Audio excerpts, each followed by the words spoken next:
एक बहुत बड़ी डेवलपमेंट है और वो ये है कि जापान के जो वज़ीर-ए-आज़म हैं किशिदा साहब वो विज़िट किया है। ज़ाहिर-सी बात है इंडिया का जो बड़ा इस वक़्त जिसे आप समझते हैं ना कि हर जगह डिस्कस किया जा रहा है। जापान ने ऑफ़र किया है इंडिया को कि 42 अरब डॉलर की इन्वेस्टमेंट करेंगे और वो किशिदा साहब की विज़िट के दौरान ये बात चली है, जो कि तकरीबन-तकरीबन 5 ट्रिलियन येन बनता है।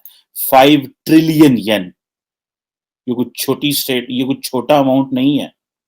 ये कोई आसान छोटा पैसा नहीं है ये बहुत बड़ा पैसा है। हमारे पास तो वो 50 अरब डॉलर के 60 अरब डॉलर के चाइनीज़ प्रोजेक्ट्स हैं जिनमें से रुके हुए हैं, असां पूरी दुनिया सिर ते चुक ले और ये देखें कि वो 42 अरब डॉलर की बात कर रहे हैं। और मज़े की बात है कि नरेंद्र मोदी जो हैं, वो तमाम क्वाड पार्टनर्स के लीडर्स को बायलैटरली होस्ट कर रहे हैं।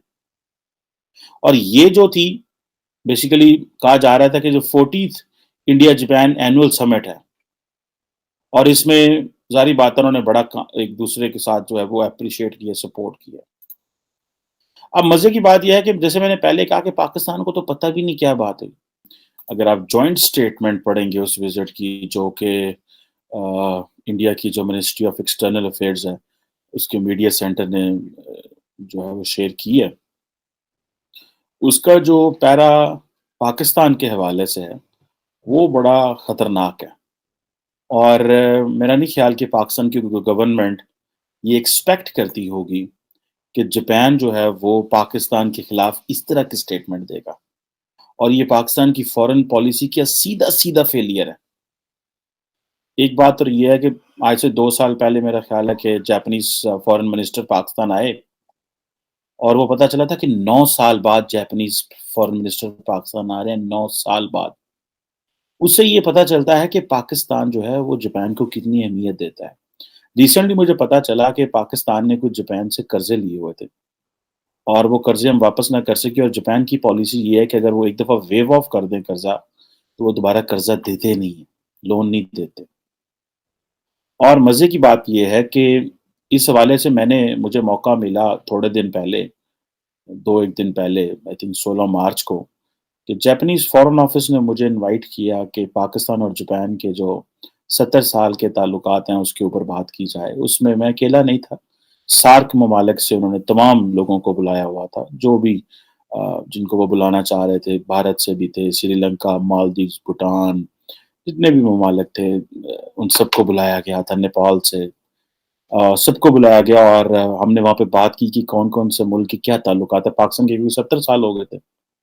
अब अगर आप पैरा 8 पढ़ें जो कि जॉइंट जो बायलैटरल जो स्टेटमेंट आई है, अगर आप पढ़ें कि 19 मार्च को prime minister of Republic of India and prime minister of Japan दोनों ने उसको साइन किया हुआ और उसमें ये पाकिस्तान के बारे ये कहते हैं कि एक तो ज़ाहिर बात है इंडिया का एक वो स्टैंडर्ड पैटर्न है। तो उन्होंने कहा जी कि टेररिस्ट इंफ्रास्ट्रक्चर जहाँ-जहाँ पूरी दुनिया में है उसको ख़त्म किया जाए और उसके ऊपर इंटरनेशनल कोऑपरेशन और साथ ही उन्होंने ये कहा कि वो रीइटरेट करते हैं और कंडेम करते हैं terror attack in India including 26/11 Mumbai and Pathankot attacks and call upon Pakistan to take resolute and irreversible action against terrorist networks operating out of its territory and comply fully with the international commitments including FATF। समझ रहे हैं आप? पाकिस्तान में किसी को पता भी नहीं है कि ये स्टेटमेंट आई है।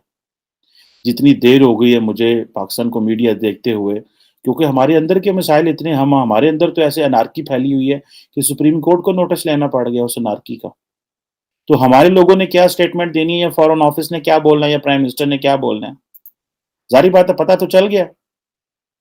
अब ये देखें कि जापान जो है भारत का तो ठीक है पाकिस्तान के साथ पुराना मसला है। पाकिस्तान ने भी तो पूरी दुनिया को बताया था कि पाकिस्तान के अंदर जो है वो भारत दहशतगर्दी कराता है और हमने डॉसियर भेजे। कोई एक मुल्क भी ऐसा है दुनिया में जिसको हम ये साथ बिठा के और एक इस तरह की जॉइंट स्टेटमेंट ये कह सकते हैं कि भारत इस तरह कर रहा है?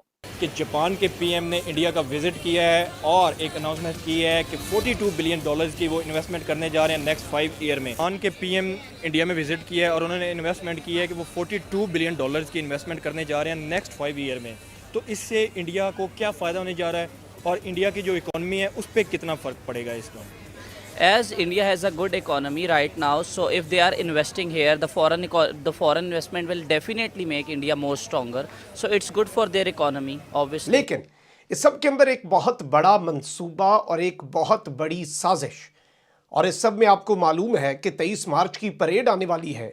उस सब के अंदर ISPR की तरफ से कुछ मामलात किए गए, कुछ ट्वीट्स किए गए। उस सब में पाकिस्तान की अफवाज को और ISPR को और पाकिस्तान की फौज के सिपा सालार को पाकिस्तान तहरीके इंसाफ के कारकुनान की तरफ से किस तरह से गालियां दी गईं, उसके अंदर बहुत सी गालियां हैं, बहुत से मामलात हैं, और PTI के हामियों की तरफ से ये दावा किया जा रहा है कि वो इस सारी की सारी सूरत हाल के अंदर 23 मार्च के हवाले से ताज़ा ट्वीट पर इंसाफियों की तरफ से एक भरपूर और सख्त रद्द अमल आया।